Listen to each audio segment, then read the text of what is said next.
Bonjour les palabras de la Naito. Aujourd'hui, nous allons prendre le taureau directement par ses cornes, les postaux. Je vous le dis d'entrée de jeu, on va même le prendre par les burnes, le schlagus. Tu sais pourquoi? Parce qu'on va parler d'un sujet très épineux. Nous allons parler de la ville de Paris. Ville très très sacrée pour les Parisiens. Il y a beaucoup de choses à dire sur cette ville. Alors je t'invite à t'installer confortablement, à te prendre un petit thé et à discuter avec moi. Ça te dit? Fantastique! Allons-y! Pour ma part, ce sera un thé vert à la menthe. Et comme d'habitude, ça fait du bien par où ça passe. Tu sais, de par mon travail, de par ma passion, je suis souvent amené à me déplacer sur Paris pour faire des vidéos, pour faire des photos, pour faire des collaborations, etc., etc. Et je suis resté assez longtemps en fait dans cette ville, durant l'été dernier, pour me faire une petite analyse kurnasienne. Donc dans cette vidéo-là, je vais te raconter ma vie. Voilà, je vais te dire ce que moi, en tant que villageois avéré, je pense de la ville de Paris, ce que j'en pense. D'accord? J'insiste bien là-dessus, ce que je vais le dire qu'une fois. Tout ce que je dis dans cette vidéo, mec, ça va être mon avis. Ok? Voilà, je dis rien d'objectif. Je te raconte mon vécu. Commençons d'abord par parler des points positifs de Paris, et ensuite nous parlerons des points négatifs. Tu sais, gros, moi je suis un fanatique de l'architecture. Je pense que ça, tu le sais, si tu me suis déjà depuis un bon moment. Tu me mets devant une architecture néoclassique entrée de gamme, je bande. Je bande à vie, sans aucune honte. Et je peux te dire, mec, qu'à chaque fois que je vais à Paris, mais je fais 4 tours sur moi-même. Il y a une infrastructure exceptionnelle là-bas. Moi, j'aime beaucoup. Par exemple, tu sais, à côté du fleuve, là, putain, comment il s'appelle ce fleuve? Putain, je vais encore passer pour un autiste. Je crois que c'est la Seine. Allez, j'espère que c'est la Seine. Eh ben, il y a un mur, enfin, il y a des bâtiments, tu vois, donc avec une très belle architecture. Et dans les murs, ces jebards, ils ont fait quoi? Ils ont sculpté des statues. Qu'est-ce que c'est beau! C'est magnifique, tu vois. Donc, point positif, l'infrastructure. Deuxième point positif, les monuments. Mec, il y a trop de trucs là-bas. Déjà, j'ai vu la Tour Eiffel pour la première fois de ma vie. Donc, quand j'étais parti, tu vois, l'été dernier, eh ben, je l'ai vu juste devant moi. Je suis même passé en dessous. Mec, c'est monstrueux. Nous, tu sais, on a l'habitude de le voir à la TV ou en photo. C'est pourri. Ça pue la merde. Si tu le vois en vrai, c'est carrément autre chose. C'est un truc super balèze, tu vois.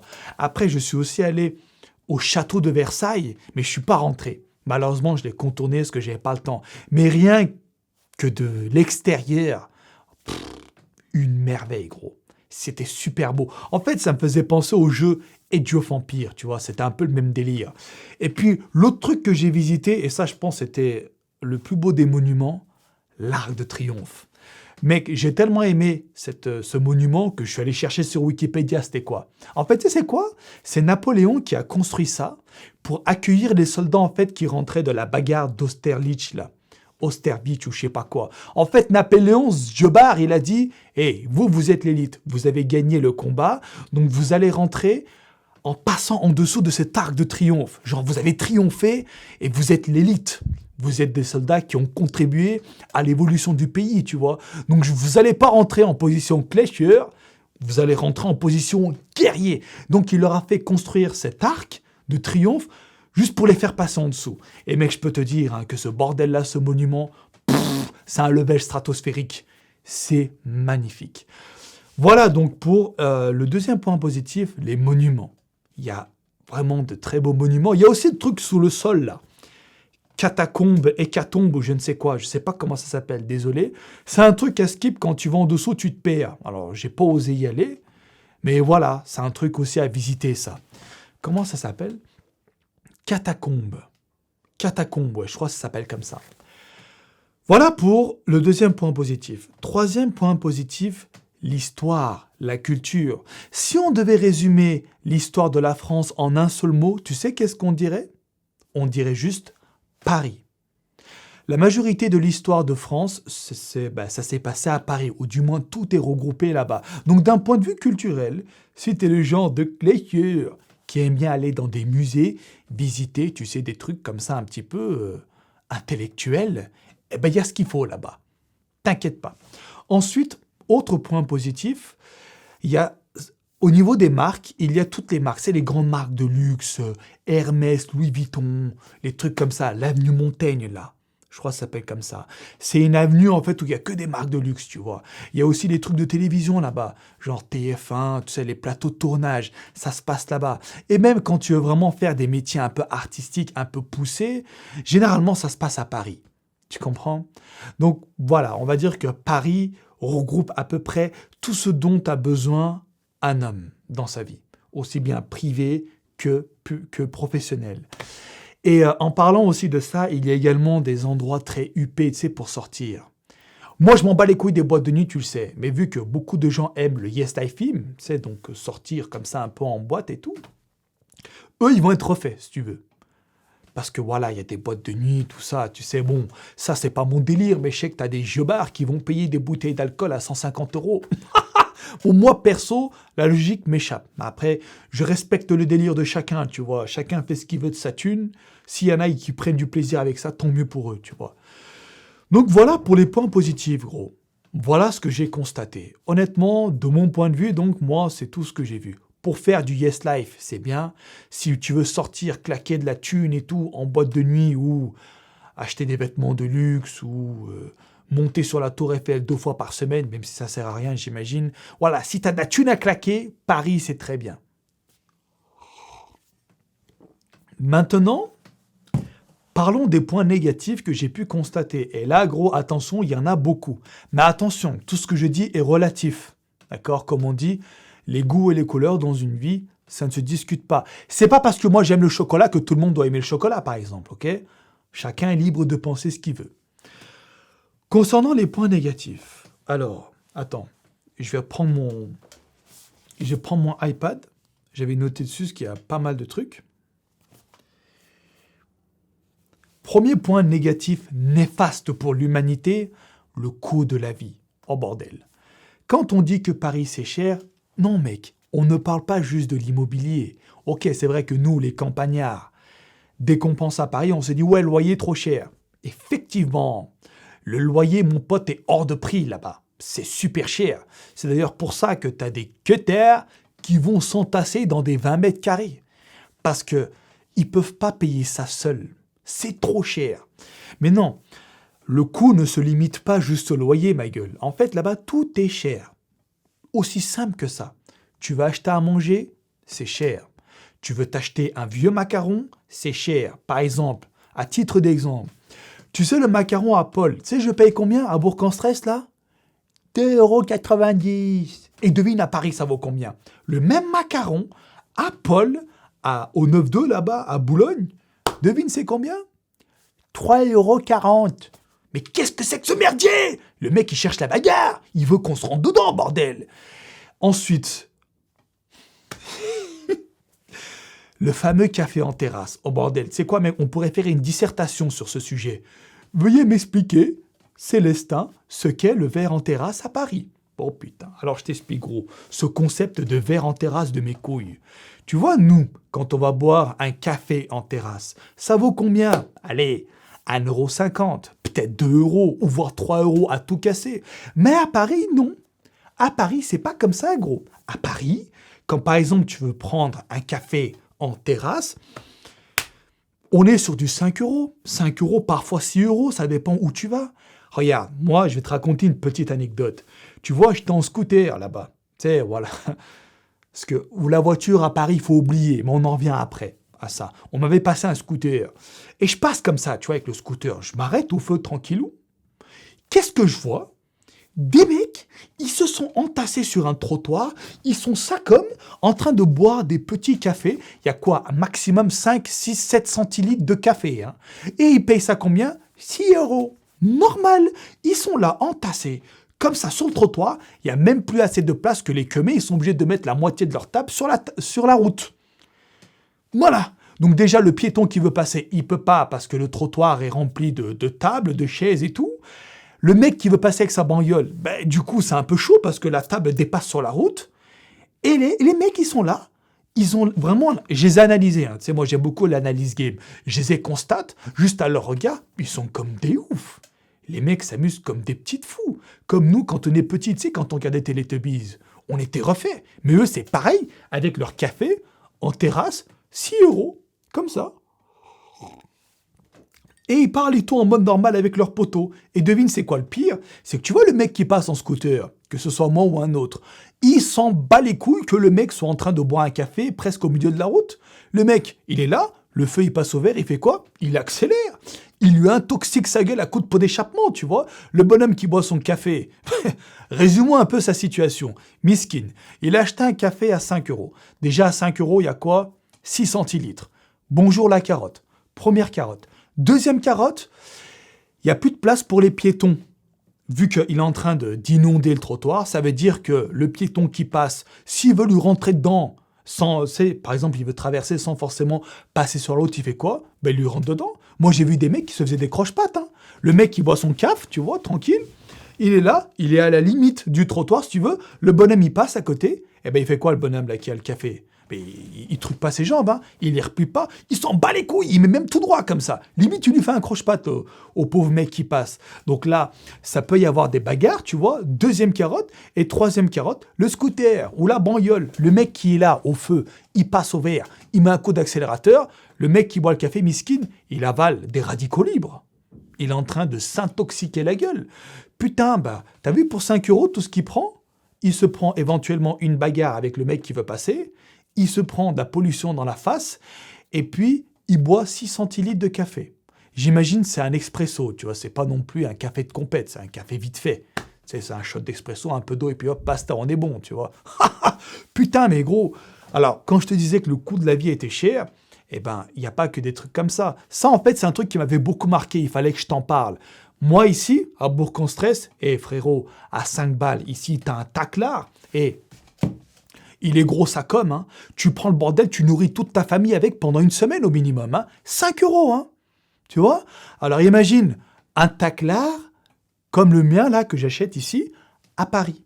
Imagine le truc. Ouh, 8 €, 9 €, normal. Tu sais, les mecs, pour eux, ça les choque pas. Enfin bon, voilà, le coût de la vie à Paris est très élevé. Deuxième point négatif, les embouteillages. Tu sais, j'ai été en Amérique l'année dernière. Je suis resté 3 mois à Los Angeles. C'est une ville très grande. Il y avait beaucoup d'embouteillages. Et moi, dans ma tête, je me disais, je suis sûr que ça peut pas être pire que ça. Ça peut pas être pire que les embouteillages de Los Angeles. Eh ben, mon pote, quand j'ai vu les embouteillages de Paris, j'ai vite compris où était caché Pluton. Ah oui, même pas besoin de sortir des télescopes. J'ai vu, ah tiens, Pluton, il est là-bas. Parce que gros, il y a tellement d'embouteillages.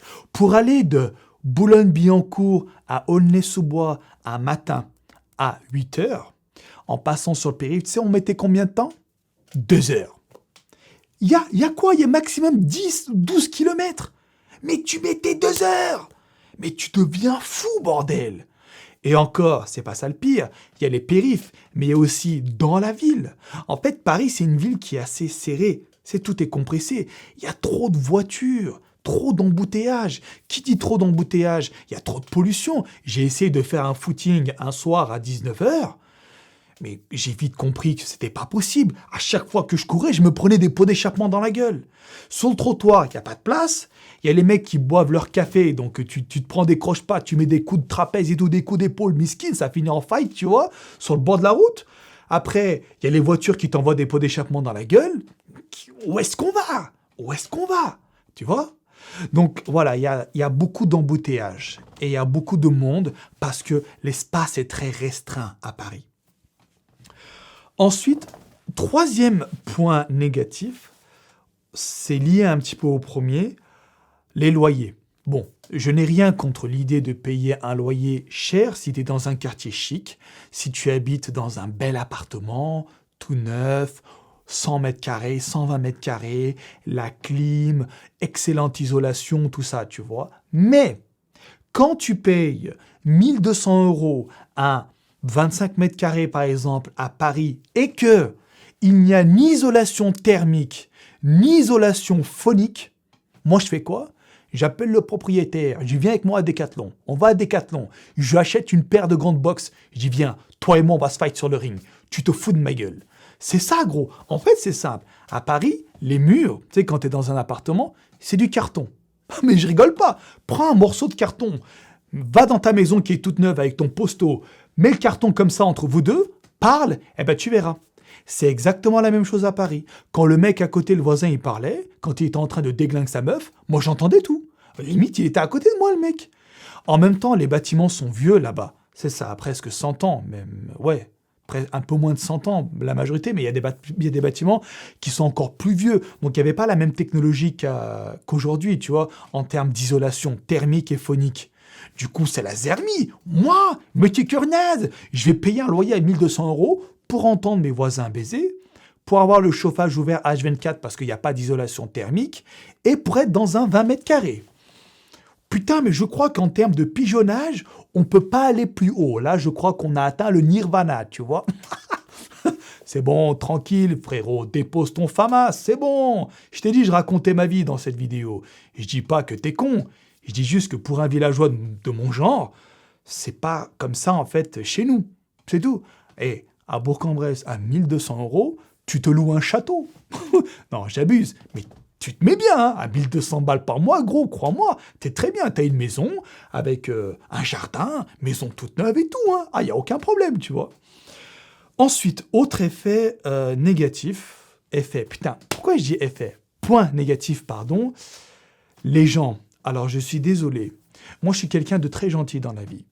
Moi, j'aime bien parler avec les gens, je ne veux de mal à personne, tu vois, je suis quelqu'un de très souriant. Sauf que, à Paris, les gens ne sont pas heureux de vivre. En tout cas, c'est le message qu'ils véhiculent lorsque tu vois leur faciès. Les matins, tu montes dans le métro, les bonhommes, ils sont tous comme ça.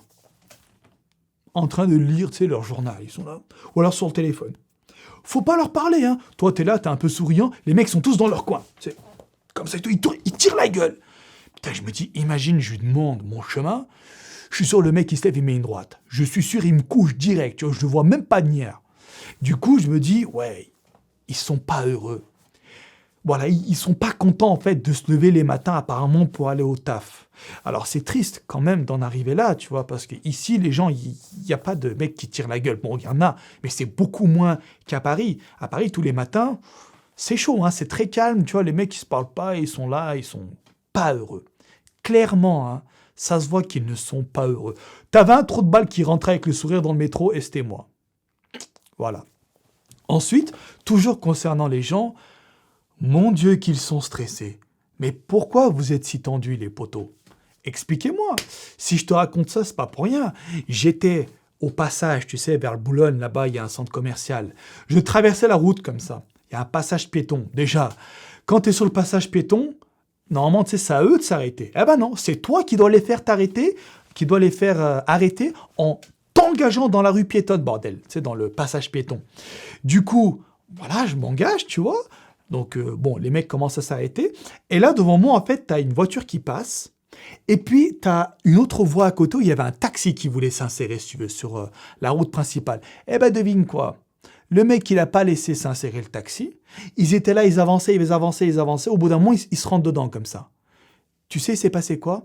Ah, ils n'ont pas cherché midi 14h. Les mecs sont à la 14h direct. Les deux bonhommes, ils sortent dans la bagnole, tout dans le regard. Hein. Il n'y a pas de mots, il n'y a pas de « ouais, salut, ça va, ouais, je vais te niquer ». Non, non, non. Le mec, il sort de sa bagnole, il enlève sa ceinture, il lui rentre dedans. J'étais là, putain.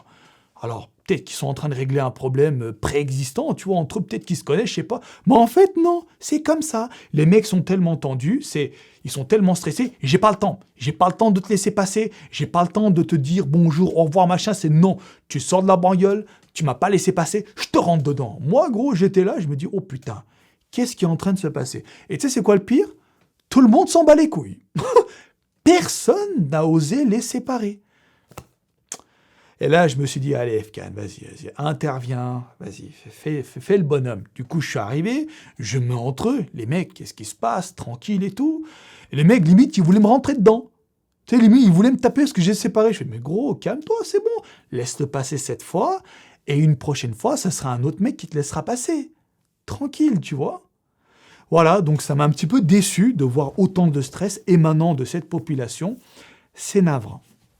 Ensuite, autre point négatif, Enfin, c'est pas un point négatif, mais c'est plutôt un point cocasse, frérot. Moi, ça m'a vraiment fait rigoler. Il y a beaucoup de flambeurs à Paris. Tu sais, c'est quoi un flambeur? C'est le mec qui se la raconte, si tu veux, qui aime bien claquer de la thune, qui aime bien dépenser, sans compter, tu vois. J'en ai connu 2-3 comme ça, je t'explique, tu vois. Des mecs, c'est que, voilà, je les ai connus par des intermédiaires, on va dire. Je les rencontre, le bonhomme, je vois, le boutin, ceinture Hermès et tout, Hugo Boss. Oh putain, lui, il doit avoir une centurion dans la poche. Il doit avoir une black card, c'est obligé, tu vois. Il me dit qu'il habite dans le 12e, je sais pas quoi. Je fais, oh putain. En plus, il est dans Paris, il a de l'oseille, tu vois, ça se voit. Du coup, moi, ça m'impressionne pas. Tu sais, je discute avec lui, normal. Et là, il m'invite chez lui. Je vais chez lui, tranquillou. Attends. Et je te jure, mec, il me dit, t'as faim, t'as soif? Ouais, je vais bien boire un petit coup, tu vois. Si t'as un Perrier, je vais bien te prendre une eau gazeuse, tu vois, peu importe. Il ouvre le frigo, qu'est-ce que je vois? Top budget, Eco Plus, Carrefour Discount. Je dis, mais attends, le mec, il est en train de trimballer 3000 € sur lui, mais dans le frigo, il n'y a que de la bouse à manger, il n'y a que de la sous-marque. Fuck de logique à ce stade, tu vois. Donc, beaucoup de gens, en fait, qui, visiblement, prêtent beaucoup d'attention au regard des autres, qui vivent avec le regard des autres. Ça se voit que ces gens-là n'ont pas vu ma vidéo « Je m'en bats les couilles ». C'est ma vidéo sur le balécoïsme. Miskin, ils n'ont pas vu. Du coup, dehors, ils font genre, c'est des riches, tu sais, pour faire bonne impression, mais au frigo, miskin, il n'y a rien du tout. Ils sont tout seuls, les bonhommes. Ça craint, tu vois. Moi, je me dis, bon, c'est pas un point négatif en soi. Moi, ça me fait rire. Peut-être qu'il y en a qui sont heureux comme ça. Moi, je respecte les pratiques et idéologies de tout le monde. Aussi simple que ça, ma gueule. Je regarde encore si j'ai rien oublié d'autre. Ouais, un dernier point concernant les filles. On me dit souvent, tu sais, quand je vais là-bas, ouais, les meufs à Paris, c'est des bombes atomiques. Non, je suis désolé, c'est faux. Ah, moi, je m'en bats les couilles, hein, je suis honnête avec toi, gros. Les meufs, c'est pas des bombes atomiques là-bas. C'est vrai, il y a des filles qui sont très belles, mais faut arrêter de croire que il y a que là-bas que c'est comme ça. Tu viens dans ma ville, à Bourg-en-Bresse, tu vas comprendre quelle heure il est. T'inquiète pas que des meufs en mini-jupe, des gros seins et tout, il y a ce qu'il faut ici. Hein. Le seul truc, en fait, qui change avec Paris, concernant les femmes d'ici, c'est leur attitude. Je t'explique, une petite anecdote. J'étais avec un abonné que j'avais rencontré là-bas. Donc, en fait, j'étais au McDo. Tu vois, j'étais en galère un petit peu parce que j'avais pas de Wi-Fi. Et il était venu, il m'avait dépanné et tout pour aller chez lui, tu vois. Du coup, avec ce mec-là, on va comme ça, tu sais, en direction de chez lui. Et puis à un moment, on s'arrête pour boire quelque chose. C'était un genre de terrasse aussi, mais t'inquiète pas, moi, je suis pas le genre d'abruti à prendre un café à 5 €. Moi, mec, je m'en bats les couilles. J'ai acheté une bouteille de Perrier au McDo. Ben... Lui, il se prend son diabolo, je sais pas quoi. Moi, je ramène ma bouteille de Perrier. Qu'est-ce qu'il y a? Je la mets comme ça sur la table, tu vois. Tu vas faire quoi? T'as cru que t'allais me faire acheter ta bouteille à 8 €? Vas-y, quéquette, tu vois. Du coup, je ramène et tout. On commence à boire, tu sais, sur la terrasse. Et là, au loin, tu sais, je dégaine le viseur comme ça. Et je vois une bombe atomique qui arrive sans pression. Tu sais, la meuf, elle marche, bon, classique, hein. C'est l'été, petit short moulant qui sert limite à rien. Tu sais, tu peux venir à poil, servir au même. Des gros seins et tout, un débardeur, je sais pas quoi, avec des talons, tu vois. Du coup, la meuf arrive, et moi, par respect, je dis quoi? Je dis à mon poteau, tiens, vas-y, décale-toi, laisse-la passer, déjà qu'il n'y a pas de place sur le trottoir, c'est un coup, elle va te mettre un coup de sein, tu vas te retrouver là-bas, tu vois. Parce qu'elle avait des gros boulets ici, des bouts de bowling, tu vois. Du coup, le mec, il se décale. Tu sais, il se décale, il vient à côté de moi, comme ça. Et là, gros, qu'est-ce qui se passe? Donc, il y avait largement assez de place pour que la meuf puisse passer. Mais non! La meuf, elle voulait impérativement passer entre nous. Pourquoi, à ton avis? Parce qu'elle voulait faire genre, je suis une bombe atomique, regardez-moi, je sais que vous allez me parler, mais moi, je vais pas vous calculer. C'est ce qu'elle se disait, la meuf, mais ce qu'elle sait pas. Elle savait pas à qui elle se frottait, cette mongolito. Désolé, hein, t'as beau faire la meuf hautaine avec des gros seins et tout, moi, j'ai un 44 cm de tour de bras et j'en fais pas toute une histoire. La meuf, elle arrive, le mec, tu sais, était près de moi, mais non, elle se faufile comme ça entre nous, la tête relevée, les poitrines gonflées et tout, la meuf, elle marche tout droit, elle regarde personne. Elle a cru quoi? Qu'on allait être là en mode, mais on s'en bat les couilles! Pourquoi tu fais la meuf hautaine? Ça te sert à quoi de faire ça, la fille inaccessible? On s'en bat les couilles. On n'en a rien à foutre. Du coup, la meuf, elle a tracé, elle a cru qu'on allait lui parler ou quoi, mais rien du tout. Elle s'est retournée vite fait pour nous regarder. On avait déjà repris notre discussion, tu vois. Et ça, c'est un truc très récurrent à Paris. Les meufs hautaines qui savent, tu sais, elles sont belles et elles surjouent de leur atout pour descendre les autres. Mais voilà, quand elles tombent sur des queumés comme moi qui vivent un peu ailleurs, moi, ça me touche pas. Maintenant, je me mets à la place d'un mec qui aimerait justement aborder une femme pour faire connaissance et tout. Comment il ferait, miskin, si les meufs prennent les mecs de haut comme ça là-bas? Faut arrêter de déconner, tu vois. De toute façon, mon pote, t'inquiète pas. T'inquiète pas. Moi, j'ai une deuxième chaîne, tu sais, From Human to God. On fait quoi dessus? On est humain et on finit God. Comme Zeus, Apollon, tout ce que tu veux. Et crois-moi, mec, que quand toi aussi, t'auras un physique titanesque, elle fait la belle, t'inquiète pas, tu feras la belle aussi. Qu'est-ce qu'il y a? Tu veux jouer à ce jeu-là? Moi aussi, j'ai des armes avec lesquelles je peux bien jouer. Tu comprends? Voilà, évite quand même ce genre de meuf, franchement, il n'y a rien de positif dans ça. Même pour Ken, hein, elle mérite même pas ça, tu vois, je te le dis. Tu vois, bon, après, malheureusement, comme on dit, il faut de tout pour faire un monde. T'as des gens qui sont souriants, chaleureux, accueillants, et d'autres qui littéralement pourraient te faire caca dessus. À toi de faire le tri dans ta vie. Voilà, mon ami. Voilà, j'ai dit tout ce que j'avais à dire sur cette ville. Donc maintenant, je vais faire un petit résumé. Je ne serai jamais parisien. Je te le dis, c'est une ville qui ne me correspond pas. Moi, je suis un mec sportif, assez marginal. Voilà, tu connais un peu ma vie. Je fais des vidéos, je vais à la muscu, je mange clean. J'essaie, on va dire, de m'entretenir. Tu vois, j'aime bien la quiétude. J'aime bien la tranquillité. Prendre le temps. Ne pas perdre de temps dans les embouteillages. Tu sais que ça me fout la niaque, ça. J'aime bien faire mes déplacements en vélo. Tout va bien, tu vois. Moi, je suis très heureux comme ça. Donc du coup, vu que je ne suis ni un flambeur, ni un mec qui aime bien dépenser de l'argent d'une façon excessive, je ne suis pas non plus une personne aisée. Bon là, je gagne ma vie normalement, on va dire. Je ne suis pas riche, pas au point d'acheter des cafés à 5 €, si tu veux un point de repère. Et que j'aime l'architecture, tout ça, certes, mais rien ne m'empêche d'aller là-bas pour visiter. Du coup, en prenant en compte tous ces paramètres-là, je suis nettement plus heureux en vivant en retrait un petit peu, en province, comme diraient les Parisiens, plutôt que de vivre dans Paris même. Visiter, c'est excellent. Tu y vas 2 semaines, voilà, avec tes potes. Tu vas chez des gens, tu prends un colocation, ce que tu veux, juste pour 2 semaines. Tu visites un peu, château de Versailles, Tour Eiffel, avenue Montaigne, tu fais 2-3 magasins, Champs-Élysées et tout. Voilà, tu testes un petit peu, c'est bien. Et après, tu as eu ta dose, tu rentres te ressourcer au calme. Moi, je pense que ça, c'est le meilleur compromis. Parce que rester full Paris, H24 Paris, tu deviens dingue, gros. Tu deviens fou.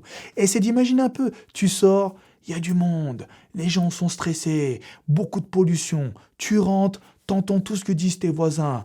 Fin du mois, beaucoup de factures. Les taxes d'habitation sont plus élevées. Les impôts, tout ça. Tu sais, les gens disent, ouais, la vie à Paris, c'est plus cher, mais on gagne plus. Oui, mais tu dépenses plus. Il y a plus de taxes foncières, il y a plus de taxes d'habitation, il y a plus d'impôts. Et oui, tu vois, t'inquiète pas qu'ils n'ont pas mis le salaire plus élevé là-bas juste pour tes beaux yeux. Il y a une raison à tout acte, tu comprends? Voilà, gros. Moi, c'est mon point de vue donc concernant Paris. Et je voulais le partager avec toi, tout simplement. Maintenant, je vais te laisser. Si tu n'y vois pas d'inconvénient, je vais aller à la muscu. Ouais, c'est bientôt l'heure de l'entraînement.